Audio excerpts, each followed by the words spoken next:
أشهد أن لا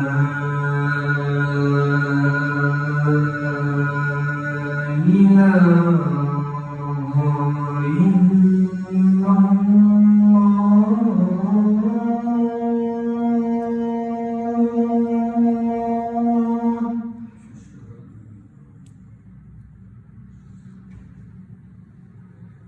أشهد أن لا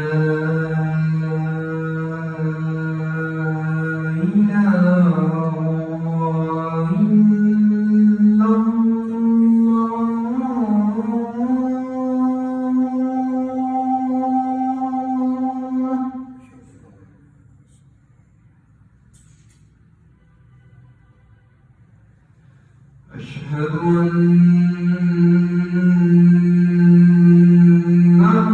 محمدًا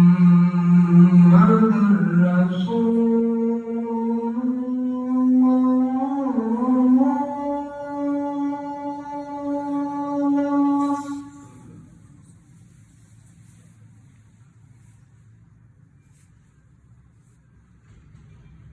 أشهد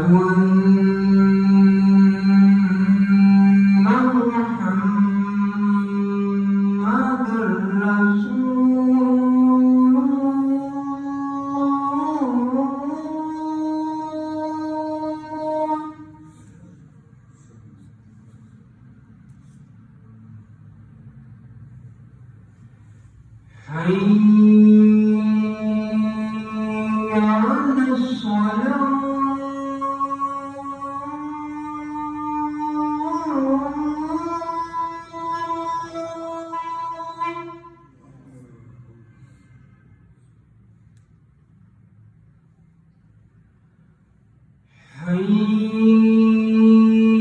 حي على الصلاة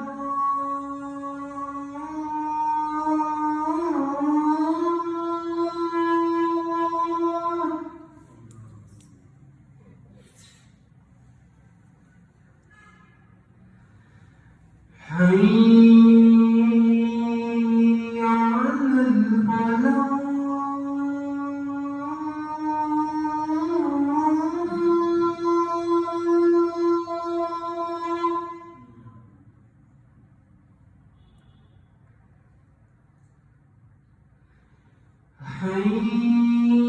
حي على الفلاح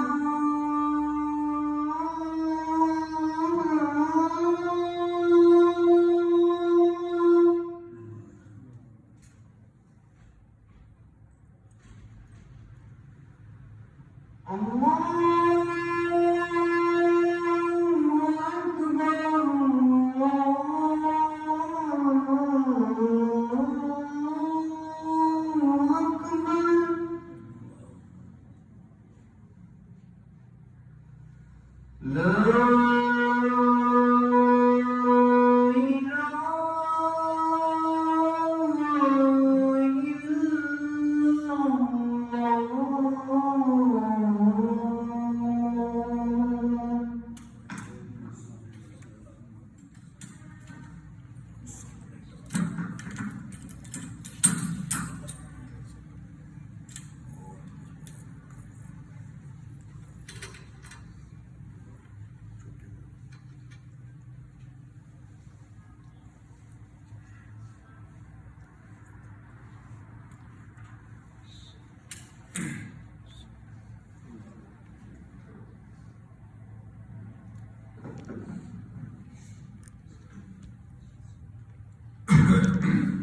السلام علیکم ورحمۃ اللہ وبرکاتہ۔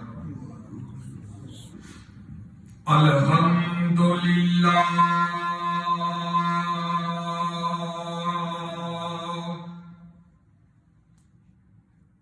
الحمدللہ وکفا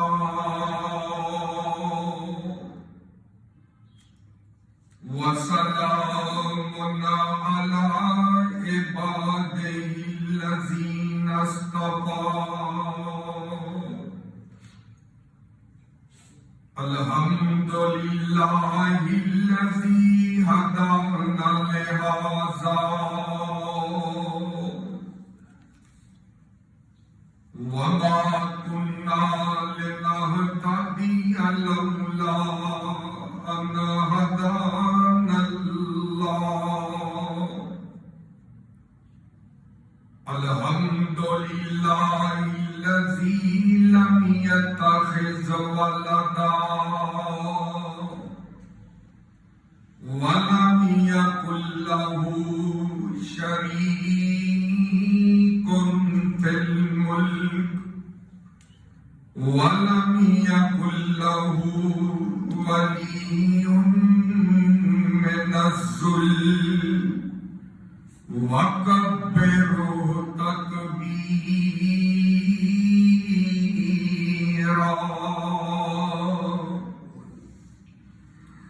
أما بعد فإن خير الحديث كتاب الله وخير الهدي هدي محمد صلى الله عليه وسلم وشر الأمور محدثاتها وكل محدثة بدعة وكل بدعة ضلالة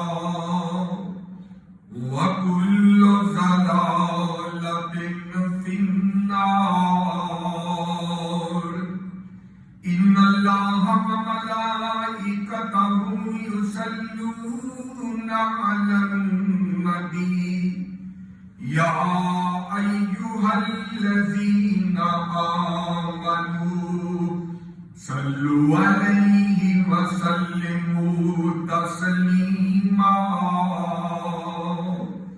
اللهم صل على محمد وعلى آل محمد صلی اللہ كما صليت على إبراهيم وعلى آل إبراهيم إنك حميد مجيد۔ اللهم بارك على محمد وعلى آل محمد صلی اللہ كما باركت على إبراهيم وعلى آل إبراهيم إنك حميد مجيد۔ أعوذ بالله من الشيطان الرجيم، بسم الله الرحمن الرحيم۔ يا أيها الذين آمنوا لا تقدموا بين يدي الله ورسوله واتقوا الله إن الله سميع عليم۔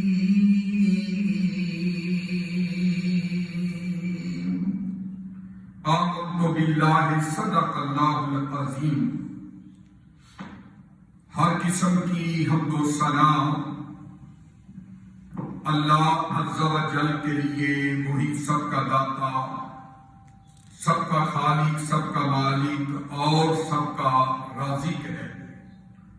مختصر حمد و ثنا کے بعد لاکھوں کروڑوں ان گنت لا تعداد بے شمار بے حد و حساب درود و سلام امام الانبیاء خطیب الانبیاء امام الانبیاء والمرسلین والمتقین امام الحرمین امام القبلتین جناب محمد رسول اللہ صلی اللہ علیہ وآلہ وسلم کی ذات مبارکہ مقدسہ اور مطہرہ پہ کہ جنہیں اللہ رب العزت نے کل کائنات کے لیے رحمت کائنات بنا کر کے مبعوث فرمایا۔ مختصر حمد و ثنا اور درود و سلام کے بعد محترم سامعین و حضرات و سامعات، اللہ تعالیٰ کی توفیق خاص سے اس کی پاک مقدس مطہر اعلیٰ عرفہ کتاب قرآن مجید فرقان حمید کی ایک آیت کریمہ، سورت کا نام سورۃ الحجرات کی آیت نمبر 2 آپ کے گوش گزار کی ہے۔ اللہ رب العزت سے دلی دعا ہے کہ سن سنا کے کما حق ہو عمل پیرا ہونے کی توفیق عطا فرمائے۔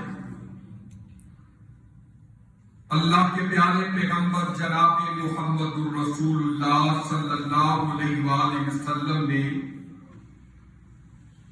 بڑے بڑے خطرناک اور بڑے ہی مہلک گناہوں کا اپنی نبوت والی زبان سے تذکرہ کیا ہے کہ یہ گناہ بڑا خطرناک ہے، یہ برائی انسان کو ہلاکت میں ڈال دینے والی ہے۔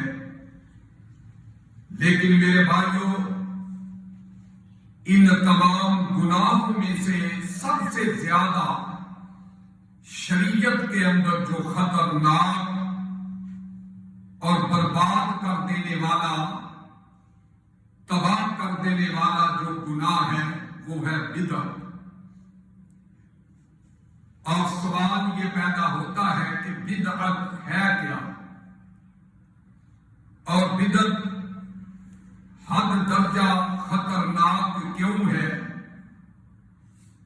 سادہ لفظوں میں بدعت کا مطلب یہ ہے کہ مسلمان ایسے کام کو اجر و ثواب کی نیت سے دین سمجھ کر کرے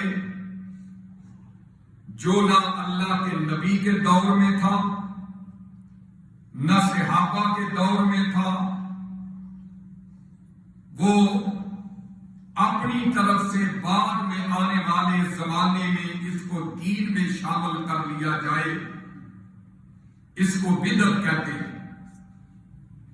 اور میرے بھائی، یہ بدعت کوئی معمولی گناہ نہیں، یہ بدعت کبیرہ اور خطرناک گناہ ہونے کے ساتھ ساتھ انسان کے عمل، عقیدے اور نیک اعمال کی تباہی کا بھی سبب بن جاتا۔ اور میرے بھائی، شریعت سازی یہ صرف اور صرف اللہ تعالیٰ کے پاس ہے۔ شریعت نازل کرنا، شریعت کو اتارنا، شرعی احکامات عطا کرنا، یہ صرف میرے رب کا کام ہے۔ کسی بھی چیز کو دین کے اندر شامل کرنا یا داخل کرنا، یہ اللہ تعالیٰ کی طرف سے ہے۔ حلال و حرام کے تمام ضابطے یہ اللہ تعالیٰ بیان کرتے ہیں، کسی نبی، کسی صحابی، کسی ولی کے دائرہ اختیار کے اندر یہ بات نہیں۔ تو حضرات گرامی، سورہ تحریم کی پہلی آیت کہ یا ایھا النبی لما تحرم ما احل اللہ لک، کہ اے میرے پیارے محبوب، آپ کی شان بڑی ہے، آپ کا مقام بڑا ہے، آپ بڑی عظمتوں کے مالک ہیں، آپ مجھے بڑے پیارے ہیں، لیکن حلال کو حرام کرنے کا اختیار یہ میں نے آپ کو بھی عطا نہیں کیا۔ تو حضرات گرامی، اسی طرح جب اللہ کے پیارے پیغمبر علیہ الصلوۃ والسلام کو اللہ نے ڈائریکٹ خطاب کرتے ہوئے فرمایا کہ یا ایھا النبی لما تحرم ما احل اللہ لک، تو اس قرآن مجید کی آیت کی روشنی میں غور فرمائیں کہ کیا پھر کسی امتی کو، کسی امام کو یہ اجازت رہ جاتی ہے کہ وہ اپنی طرف سے دین کے اندر نئی بات کو شامل کر لے، دین سمجھ کے کہے کہ یہ دین کا حصہ ہے؟ تو میرے بھائیو، یہ شریعت سازی یہ صرف اور صرف اللہ تعالی کا حق ہے۔ اور اسی طرح پھر اللہ نے دین مکمل کر دیا ہے، یہ دین نامکمل نہیں ہے۔ الیوم اکملت لکم دینکم واتممت علیکم نعمتی ورضیت لکم الاسلام دینا، کہ اللہ فرما رہے ہیں کہ تمہاری زندگی کے پورے دستور کو میں نے مکمل کر دیا، تمہارے رہنے سہنے کو، تمہارے تمام احکامات، مسائل اور فضائل کو مکمل کرتے ہوئے ہم نے اپنی نعمت جو ہے وہ تم پہ کر دی ہے اور تمہارے لیے دین اسلام کو پسند کر دیا۔ تو سوچنے کی بات ہے میرے بھائی، جب دین مکمل ہے تو پھر دین میں نئے کام داخل کرنے کی ضرورت کیا ہے؟ اور پھر دین اس حد تک مکمل ہے کہ اللہ کے پیارے پیغمبر علیہ الصلوۃ والسلام نے ایک ایک چیز جو ہے وہ اس کو بیان کر کے رکھ دیا۔ اور اسی طرح بدعت جو ہے اس لیے بھی خطرناک، سنگین اور جناب مہلک ہے کہ بدعتی آدمی دین میں اپنی طرف سے نئی بات شامل کر کے اسے دین بنا کے دبے پاؤں یہ ثابت کرنا چاہتا ہے کہ یہ دین نامکمل تھا، اب میں نے اس کے اندر یہ شامل کر کے دین کو مکمل کر دیا۔ تو اس لیے میرے بھائی یاد رکھیے، یہ مہینہ رجب کا مہینہ، یہ 4 حرمت والے مہینوں میں سے ایک مہینہ، ذی القعدہ، ذی الحجہ، محرم، یہ 3 اکٹھے ہیں، اور یہ چوتھا رجب کا مہینہ جو ہم گزار رہے ہیں، جس کے ایام گزر رہے ہیں، یہ جو ہے مہینہ حرمت والا مہینہ، لیکن ہمیں اس کی حرمت کا احساس نہیں۔ اور حضرات گرامی، اس حرمت والے مہینے کے اندر اگر اس مہینے کا جائزہ لیا جائے تو اس مہینے کے اندر بے شمار ایسی چیزیں ہیں کہ جن کا اسلام سے کوئی تعلق نہیں ہے، جن کو بدعات رجب کہا جا سکتا ہے، جو نئی باتیں اللہ کے رسول نے کے دور میں، صحابہ کے دور میں، تابعین، تبع تابعین کے دور کے اندر یہ باتیں نہیں تھی، جن کو آج رجب کے مہینے کے اندر شامل کر کے میرے بھائیوں ہم بدعات کو فروغ دے رہے ہیں۔ تو حضرات گرامی، امام سفیان ثوری رحمہ اللہ وہ فرمایا کرتے تھے کہ البدعۃ احب الی ابلیس من المعصیۃ، کہ بدعت جو ہے یہ اتنا بڑا گناہ ہے کہ بدعت ابلیس کو تمام گناہوں میں سب سے زیادہ پسند ہے۔ گناہ کیوں؟ گناہ سے جو توبہ کر لی جاتی ہے مگر بدعت سے توبہ نہیں ہوتی۔ کیوں؟ بدعتی آدمی سمجھتا ہے کہ میں جو عمل کر رہا ہوں یہ صحیح ہے، یہ دین ہے، یہ شریعت ہے، یہ بالکل ٹھیک ہے، اس لیے اس بدعتی کو توبہ کی توفیق نہیں ملتی مرتے دم تک۔ اس لیے امام سفیان ثوری رحمہ اللہ فرماتے ہیں کہ یہ بدعت جو ہے یہ ابلیس کو بہت زیادہ، سب سے زیادہ محبوب اور مشغول اور مرغوب گناہ ہے، کہ اب ابلیس یہ چاہتا ہے کہ ہر بندہ بدعتی بن کے اللہ کے نبی صلی اللہ علیہ وسلم کی سنتوں کی خلاف ورزی کرتا ہے اور بدعت پہ عمل کر کے جنت سے ہٹ کے جہنم میں چلا جائے۔ تو میرے بھائی آئیے پھر غور کیجئے، اللہ تعالیٰ نے اپنے قرآن پاک کے اندر اور نبی رحمت جناب محمد رسول اللہ صلی اللہ علیہ وآلہ وسلم نے اپنے فرامین کے اندر جو ہے بدعت کرنے والے کے تذکرے کیے، بدعتی کے تذکرے کیے، قرآن نے تذکرے کیے، احادیث نے تذکرے کیے، اور دین کے اندر اپنی طرف سے شریعت سمجھ کے، سلام سمجھ کے کوئی نئی بات کو شامل کرنا یہ معمولی گناہ نہیں۔ یہ ابلیس تو یہی چاہتا ہے۔ کیوں؟ یہ ابلیس جو ہے ہمارا ازلی دشمن ہے۔ اللہ تعالیٰ اس کے بارے میں فرماتے ہیں ان الشیطان یعدکم الفقر، او لوگو یہ شیطان تمہارا ازلی تو ابدی دشمن ہے۔ یہ وہ دشمن ہے کہ جو تمہیں فقر و فاقے کی دعوتیں دیتا ہے، یہ وہ دشمن ہے جو تمہیں اللہ کے ذکر سے روکتا ہے، یہ کہتا ہے بندہ بے نمازی بنا رہے۔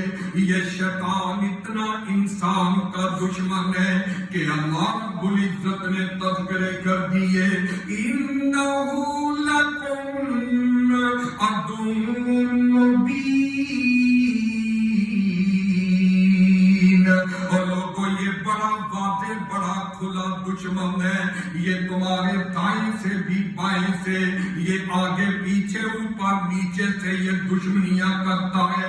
یہ ہر وقت اس تار کے اندر لگا رہتا ہے کہ انسان صحیح عمل چھوڑ کے، کتاب و سنت والے اعمال چھوڑ کے، مسنون سنتیں چھوڑ کے یہ بدعت پہ عمل کرنے والا بن جائے۔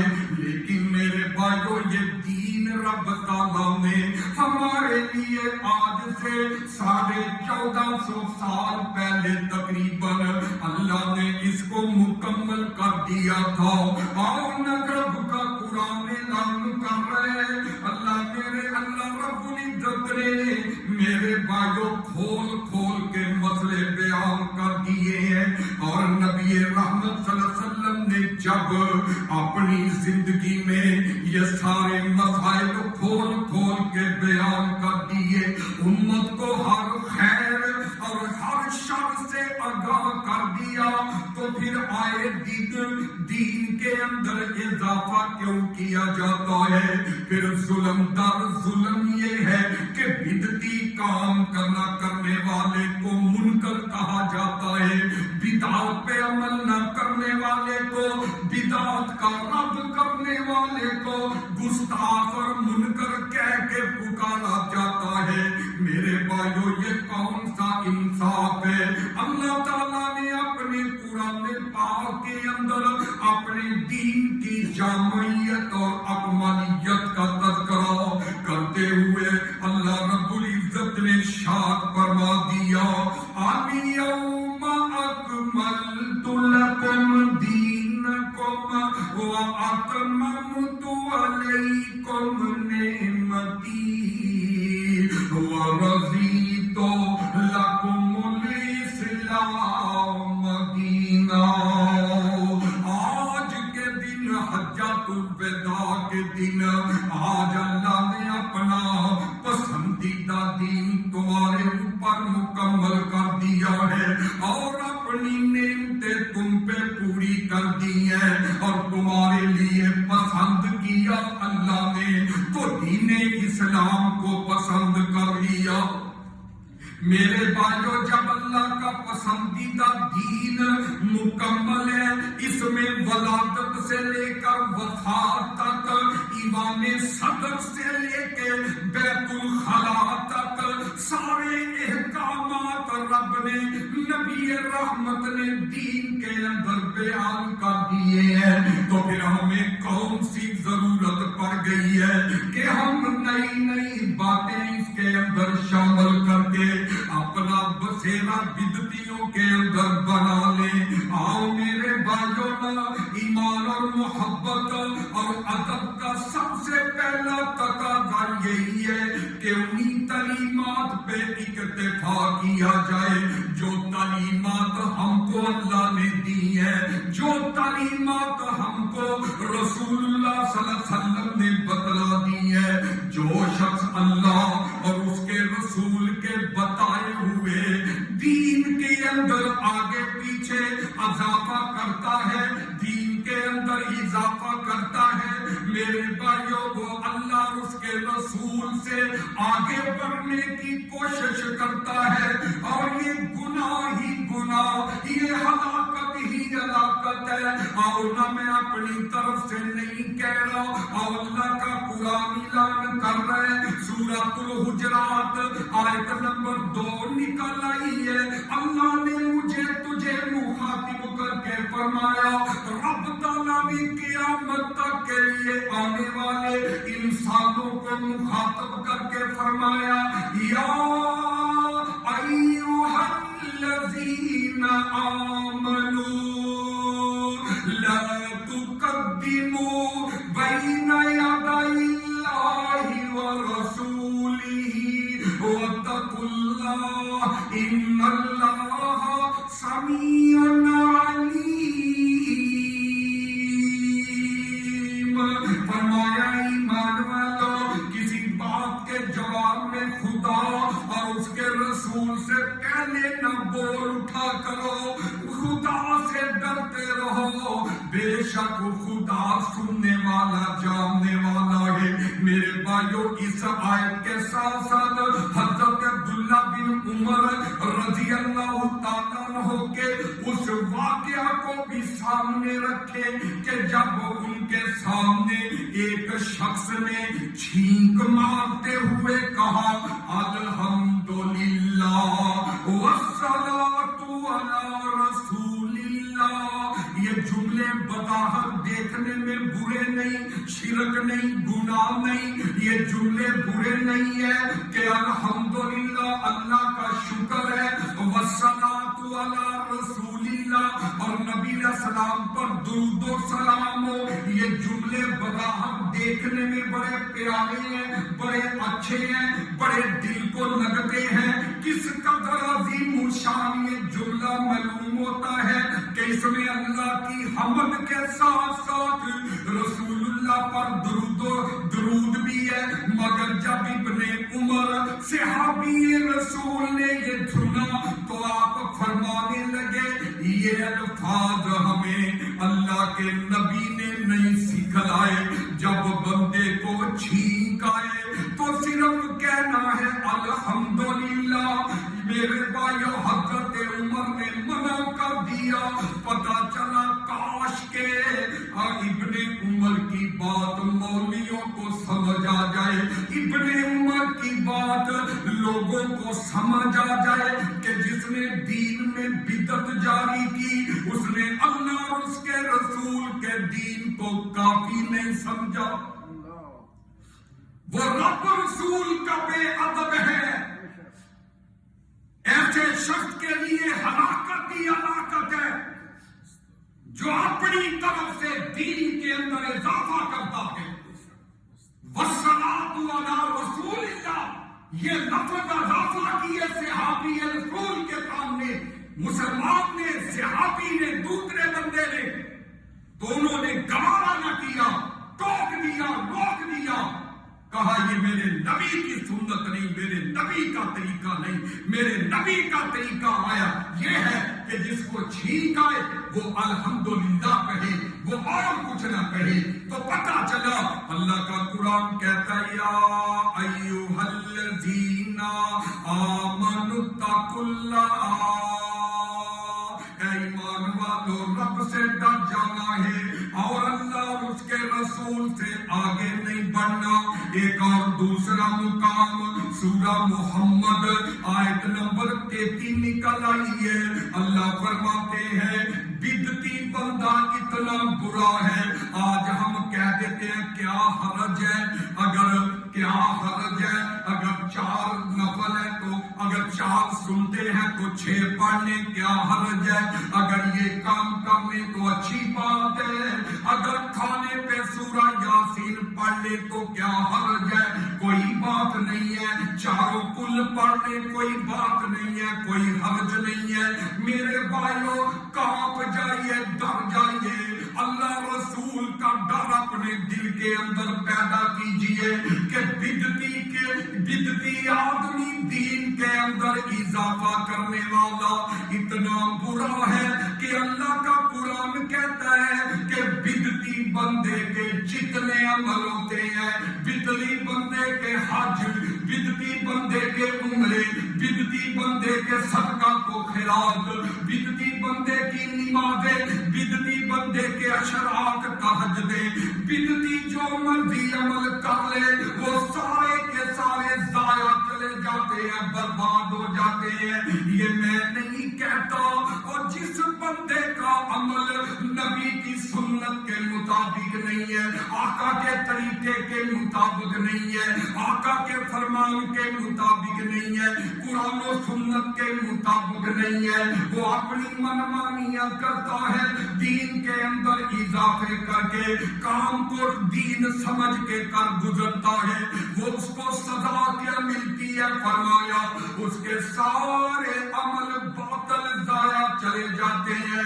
آؤ سورہ محمد آیت نمبر 33 اٹھا کر کے دیکھیے گا، یا ایھا الذین آمنوا اطیعوا اللہ واطیعوا الرسول ولا تبطلوا اعمالکم۔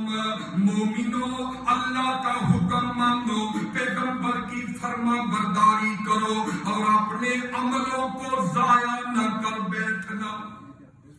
یہ قرآن کی آیت کا ترجمہ میں نے پیش کیا، مفہوم نہیں، تشریح نہیں۔ گھر میں جا کے ترجمے والا قرآن پڑھ کے دیکھ لے، جون سا مرضی قرآن کھول کے دیکھ لے، ترجمہ پڑھ لے، سورہ حجرات، سورہ محمد آیت نمبر 33 کہ اس کے اندر اللہ فرما رہے ہیں ایمان والو، اللہ کی اور اس کے رسول کی اطاعت کرو، فرما برداری کر دو اور ان کی نافرمانی کر کے اپنے عملوں کو ضائع نہ کر بیٹھے۔ پتہ یہ چلا جو بدعتی بندہ ہوتا ہے، جو دین میں اضافہ کرنے والا ہوتا ہے، اپنی طرف سے کسی چیز کو، اچھے کام کو دین سمجھ کے اس پہ عمل کرتا ہے، اس کو کتنا بڑی سزا ملتی ہے کہ اس کے عمل ضائع ہو جاتے ہیں۔ تو میرے بھائی، کیا فائدہ کتاب و سنت سے منہ موڑنے کا، اعراض کرنے کا، بغاوت کرنے کا کہ جو عمل کیے وہ سارے ضائع، ختم۔ اللہ کے قرآن کی زبان میں، مولوی کی زبان میں نہیں، کسی بڑے کی زبان سے نہیں، اللہ کے قرآن کی زبان سے۔ میرے بھائیو، اجر و ثواب جو ہے یاد رکھ لیں، اپنے ذہنوں میں تختیوں، دماغ کی تختیوں پہ نقش کر کے لکھ کے لے جائیے گا۔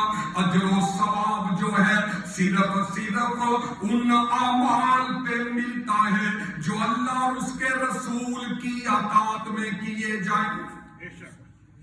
جن اعمال پر اللہ اور اس کے رسول کی مہر نہیں ہے، ان پر اجر و ثواب نہیں ملے گا۔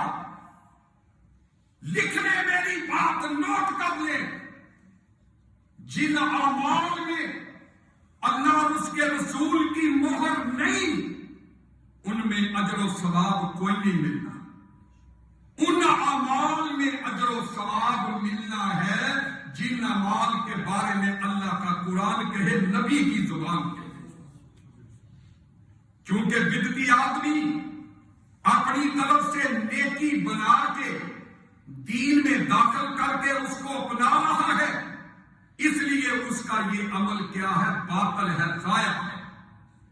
اور حضرت عبداللہ بن مسعود رضی اللہ تعالیٰ عنہ ایک مسجد کے اندر داخل ہوتے ہیں۔ میرے بھائیوں، سننے دارمی کی حدیث ہے، صحیح حدیث ہے.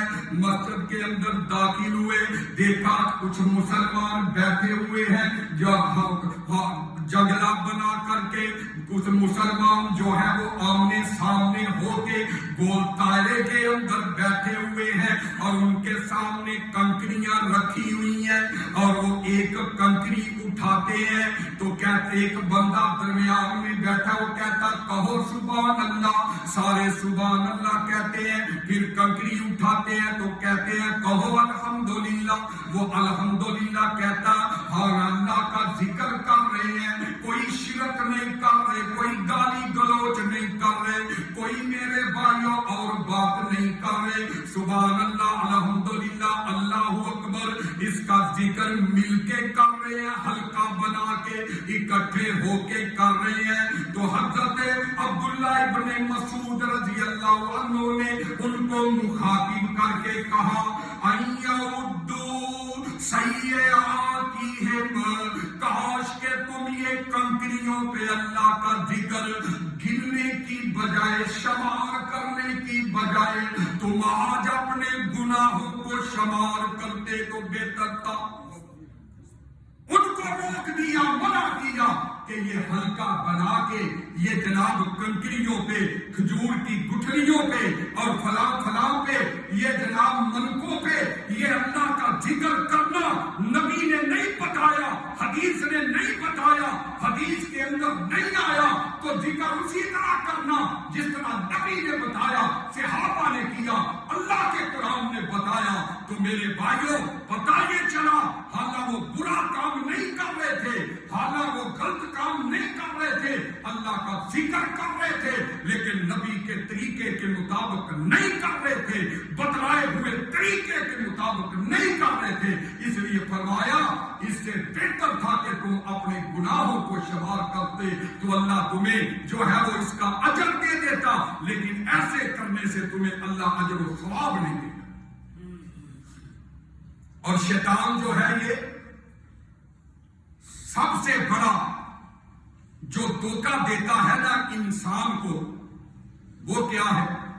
ویسے تو شیطان جو ہے وہ سود کا, جوے کا اور جناب اللہ کے ذکر سے روکنے کا, نماز سے روکنے کا, یہ بے شمار دھوکے ہیں شیطان کے. لیکن جو سب سے بڑا شیطان کا دھوکہ ہے انسان کو جو دیتا ہے وہ یہی ہے کہ بدعت کو بنا سوار کے بدعتی کے سامنے پیش کر دیتا, اور بدعتی اپنی بدعت پہ چلتے ہوئے خود کو بہت بڑا صالح اور نیک سمجھتا ہے, اور بدعتی مولوی خود کو تقویٰ کا پہاڑ اور دین کا ایمان جو ہے وہ باور کروا لیتا ہے کہ کہتا ہے مجھ سے بڑا تقوی والا ہے ہی کوئی نہیں, مجھ سے بڑا ایمان ہے ہی کوئی نہیں. اور یہ میرے بھائی کان کھول کے سن لے کہ سب سے بڑا بدترین گمراہ بدعتی شخص ہے وہ کون, جس کو اللہ کے قرآن نے اور نبی رحمت کے فرمان نے بیان کرتے ہوئے فرمایا. اور ذرا اللہ کا قرآن سورت کا حوالہ سورت القصص آیت نمبر 50 اٹھا کر کے دیکھیے نا, اللہ فرماتی ہے وَمَنْ أَظْلَمُ مِمَّنِ اتَّبَعَ هَوَاهُ بِغَيْرِ هُدًى مِّنَ اللَّهِ إِنَّ اللَّهَ لَا يَهْدِي الْقَوْمَ الظَّالِمِينَ. فرمایا اس سے زیادہ گمراہ کون ہوگا جو اللہ کی ہدایت کو چھوڑ کر اپنی خواہش کے پیچھے چل نکلتا ہے. اللہ کی ہدایت کو چھوڑ کے اپنی خواہش کے پیچھے چل نکلتا ہے. خواہش کہتی ہے کہ یہ کام بھی کر لے, یہ بھی کر لے, یہ بھی اچھا ہے, یہ بھی بظاہر بڑا بنا سبرا ہے, لیکن میرے بھائیوں اللہ کے قرآن نے حکم نہیں دیا, نبی کی سنت نے نہیں بتایا, اس کی خواہش نے بتایا کہ یہ کام کر لو. اللہ کا قرآن کہتا ہے اس سے بڑا گمراہ کوئی نہیں. تو حضرات گرامی, اور اللہ تعالیٰ نے اپنے قرآن کے اندر فرما دیا کل قیامت کا دن ہوگا, اللہ کی عدالت لگی ہوئی ہوگی, نبی رحمت حوض کوثر پہ جام پلا رہے ہوں گے، صحابہ بھی پاس ہوں گے، ابو بکر عمر عثمان رضی اللہ عنہ، یہ سارے صحابہ بھی بھر بھر کے جام پلا رہے ہوں گے، لوگ آئیں گے، مومن آئیں گے، امتی آئیں گے، پیتے جائیں گے، جنت کے حقدار بنتے جائیں گے، اور کچھ لوگ ایسے آئیں گے کہ جن کے درمیان اور حوض کوثر کے درمیان ایک رکاوٹ، ایک دیوار، ایک پردہ حائل کر دیا جائے گا کہ تم آگے نہیں جا سکتے، تمہیں آگے جانے کی اجازت نہیں ہے، تم نبی کے ہاتھ سے حوض کوثر کا جام نہیں پی سکتے۔ اب آقا جب دیکھیں گے، دیکھ رہے ہوں گے تو کہیں گے اللہ یہ میرے امتی معلوم ہوتے ہیں، ان کو آنے دیجئے، یہ آنے دیجئے، ان کے ہاتھ پاؤں چہرہ چمک رہا ہے، یہ وضو کیا کرتے تھے، بڑی مشقتوں کے ساتھ اعمال کرتے تھے، بڑے عمل کرنے والے ہیں، چہرے چمک رہے ہیں، دمک رہے ہیں، اور وضو کے اعضاء چمک رہے ہیں، اللہ یہ نمازی ہے، میرے امتی ہیں، ان کو آنے دیجئے۔ فرمایا انک لا تدری، اے میرے محبوب تجھے پتہ نہیں ہے یہ کون لوگ ہیں، یہ آپ کی امت کے وہ بد نصیب ہے کہ جنہوں نے آپ کے دنیا سے چلے جانے کے بعد دین کے اندر نئی نئی باتیں اپنی طرف سے شامل کی۔ انک لا تدری، آپ کو یہ بات پتا نہیں ہے، تو جب نبی رحمت میرے بھائیوں پتا چلے گا کہ یہ تو بدعتی ہیں، دین میں اضافہ کرنے والے ہیں، اپنی خواہشات پہ عمل کرنے والے ہیں، تو فرمائیں گے فسوقل فسوقل، جو چلے جاؤ، دور ہو جاؤ میرے باپ میرے سے، کیونکہ تم وہ ہے جنہوں نے میرے بعد طرح طرح کی بدعات کو فروغ دیا۔ وقال الرسول یا رب انا قوم اتخذوا، اللہ کا قرآن نقشے کھینچ رہا ہے میدان معاشر کے حوض کوثر پہ، اللہ کا قرآن نقشے کھینچ رہا ہے، فرمایا وَيَقُولُ الرَّسُولُ یا رب ان قوم اتخذوا هذا القرآن مہجورا، اللہ جی یہ وہ لوگ ہیں جنہوں نے میرے چلے جانے کے بعد میرے قرآن کا مذاق اڑایا، ٹھٹھا اڑایا، میرے قرآن کا مذاق اڑانے والے، بدعات کو فروغ دینے والے، اللہ یہ وہ لوگ ہیں۔ تو حضرات گرامی، بدعتی آدمی کو کل قیامت کے دن نبی کے ہاتھ سے حوض کوثر کا جام نہیں ملے گا، اور اسی لیے اللہ کے پیارے پیغمبر جناب محمد رسول اللہ صلی اللہ علیہ وسلم نے اپنے فرمان گرامی سننے ابی داؤد، ترمذی، ابن ماجہ کے اندر یہ حدیث 3 کتابوں میں آئی ہے، اللہ کے نبی نے اپنی زبان سے فرمایا وَإِيَّاكُمْ وَمُحْدَثَاتِ الْأُمُورِ، وہ لوگوں دین میں نئے کاموں سے بچ جاؤ۔ صاف طور پہ فرما دیا کہ دین کے اندر نئے نئے کام جاری کرنے سے، شامل کرنے سے بچ جاؤ۔ اور پھر دوسری حدیث اللہ کے نبی علیہ السلام نے فرمایا، صحیح مسلم اور بخاری کی متفق علیہ حدیث ہے، فرمایا من احدث فی امرنا ھذا ما لیس منہ فہو رد۔ اللہ کے نبی نے فرمایا جس نے ہمارے اس دین کے اندر نئی چیز شامل کی جو اس میں نہیں ہے، جس پہ ہماری مور نہیں ہے، تو وہ مردود ہے، وہ مردود ہے، اس کی کوئی حیثیت نہیں۔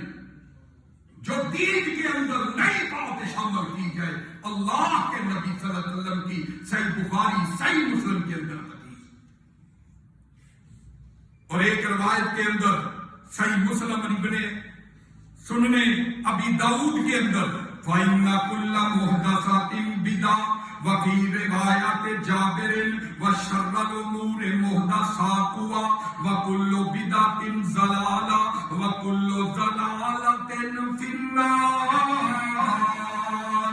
فرمایا بلا شبہ دین کے اندر ہر نئی چیز بدعت ہے، اور حضرت جابر کی روایت ہے کہ دین کے کاموں میں سب سے بدترین کام وہ ہے جو نیا ایجاد کیا جائے، اور ہر بدعت گمراہی ہے، اور فرمایا ہر گمراہی جو ہے وہ جہنم میں لے جانے والی ہے۔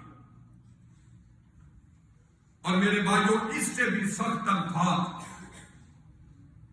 صحیح مسلم کے اندر ہے۔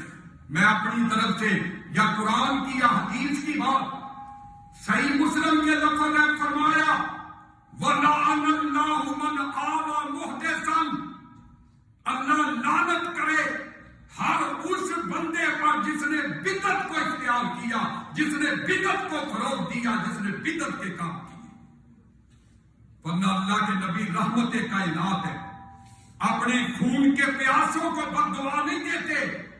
طائف کی وادی میں کہتے ہیں اللہم اہد قومی فإنہم لا یعلمون، اللہ یہ میری قوم ہے، ان پہ رحم کر دے۔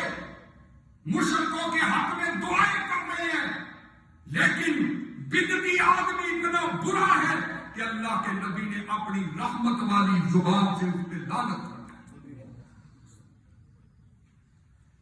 اور میرے بھائی، بے شمار حدیث اور بدعت، اس کا انجام کیا ہے، نتیجہ کیا ہے؟ وَكُلُّ بِدْعَةٍ ضَلَالَةٍ وَكُلُّ ضَلَالَةٍ فِي النَّارِ۔ ہر بدعت گمراہی ہے، اور ہر گمراہی کیا ہے؟ یہ جہنم میں لے جانے والی۔ تو میرے بھائی، بے شمار آیات حدیث ہیں، لیکن میں بات کو جو ہے وہ اینڈ کی طرف لے جاتے ہوئے بیان کرنے کا مقصد یہ ہے کہ یہ مہینہ رجب کا مہینہ، اس مہینے کے اندر ہم اپنے معاشرے کا جائزہ لیں تو بے شمار ایسی چیزیں ہیں کہ جن کا اسلام سے کوئی تعلق نہیں ہے۔ مثال کے طور پہ 22 رجب، یہ رجب کی 22 تاریخ آنے والی ہے۔ 22 رجب کو یہ لوگ امام جعفر کے نام کے کنڈے تقسیم کرتے ہیں کہ جی امام جعفر کے نام کے کنڈے ہیں، چھوٹی چھوٹی ٹوٹیاں، ان کے اندر شرینی بھر کے وہ تقسیم کرتے ہیں۔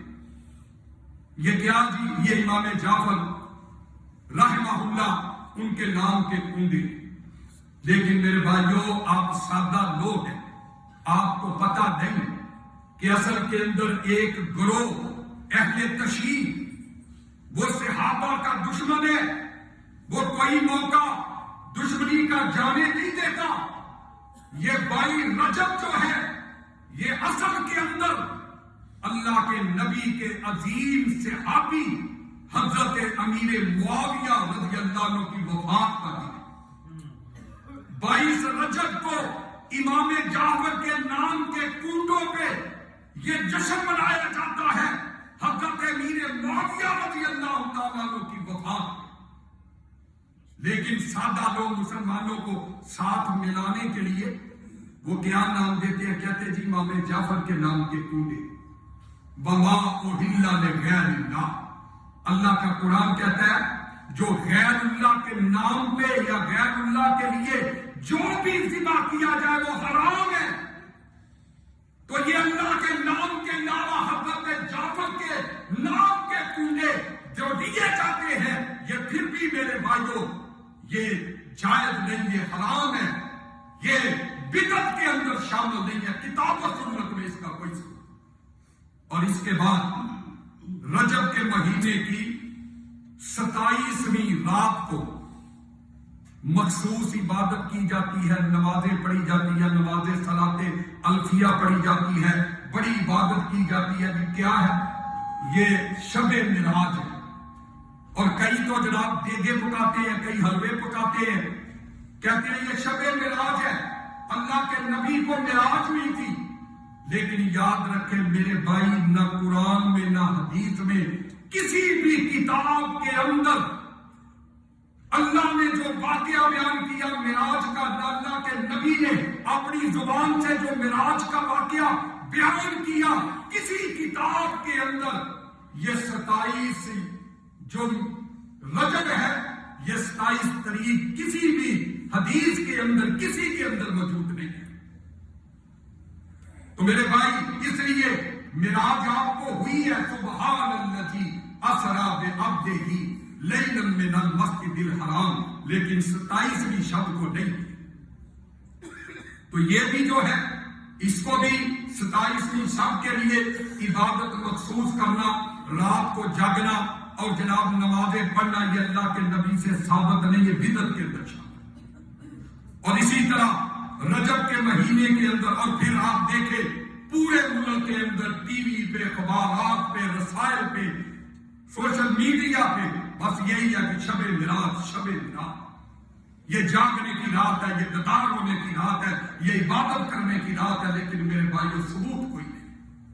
اور اسی طرح ایک اور مغالطہ اس رجب کے مہینے سے کہ جناب یہ کہتے ہیں جی یہ زکوٰۃ کا مہینہ، حالانکہ زکوٰۃ کا مہینہ کوئی بھی نہیں۔ آپ کو شاید تعجب ہو کہ زکوٰۃ کا مہینہ کوئی نہیں ہے۔ زکوٰۃ ایک بندہ محرم کے مہینے کے اندر اپنا کاروبار شروع کرتا ہے، اس کے پاس رقم آتی ہے، کوئی بھی مہینے کے اندر، کسی مہینے کے اندر، وہ شوال کا ہے، وہ رمضان کا ہے، وہ ذی القعدہ کا ہے، ذی الحجہ کا ہے، کوئی بھی مہینہ ہے، اس کے اندر وہ اپنا کاروبار شروع کرتا ہے، اس کے پاس رقم آتی ہے، تو ایک سال گزرنے کے بعد دوبارہ اس پہ زکوٰۃ فرض ہو جائے گی۔ اگر اس نے محرم کے اندر کاروبار شروع کیا ہے تو محرم میں زکوٰۃ اس پہ فرض ہو۔ اگر ذی القعدہ، ذی الحجہ میں اس نے کاروبار شروع کیا رقم کی، سال کے بعد اسی مہینے کے اندر اس پہ زکوٰۃ فرض ہو جائے گی۔ زکوٰۃ کا اپنا مہینہ کوئی نہیں۔ اور پھر اسی طرح جن کے پاس کھیت ہے، جو کھیتوں کی آمدنی ہوتی ہے، وہ چاول، گندم، یہ ساری چیزیں، یہ اس وقت زکوٰۃ شروع ہو جاتی ہے جب اس کو آمدنی مل جاتی ہے۔ کوئی بھی مہینہ، مئی کا، جون کا، انگریزی مہینہ، اسلامی کوئی مہینہ ہو، جب بھی وہ کاشت کرے گا، جب بھی وہ فصل کاٹے گا، چاہے کوئی مہینہ ہو، اس پہ وہ زکوٰۃ، اس کا عشر فرض ہو جائے گا۔ تو میرے بھائی زکوٰۃ کا کوئی مہینہ، کئی لوگ سمجھتے ہیں رمضان کا مہینہ زکوٰۃ کا، میں رمضان کے اندر یہ صدقہ کروں گا، رمضان کے اندر خیرات کروں گا، رمضان کے اندر زکوٰۃ دوں گا، رمضان بھی زکوٰۃ کا مہینہ نہیں۔ تو اسی طرح میرے بھائی ایک اور چیز جو اس مہینے کے اندر، وہ 4 جو حرمت والے مہینے ہیں، ان مہینوں میں ایک مہینہ یہ رجب کا مہینہ۔ تو میرے بھائیوں اس کی حرمت ہر بندے پہ ضروری ہے، وہ اللہ کی نافرمانیوں سے بچے، رسول اللہ کی نافرمانیوں سے بچے۔ یہ رجب کا مہینہ جو ایام ہم گزار رہے ہیں، یہ جو ہے وہ حرمت والا مہینہ، اس کی حرمت کا پاس رکھنا چاہیے۔ اللہ سے دعا ہے اللہ مجھے اور آپ کو، یا ایھا الذین آمنوا لا تقدموا بین یدی اللہ ورسولہ واتقوا اللہ، ان سے اللہ جو ہے وہ بدعات سے، رسول اللہ کی نافرمانیوں سے بچنے کی توفیق عطا فرمائے۔ وما علینا الا البلاغ المبین۔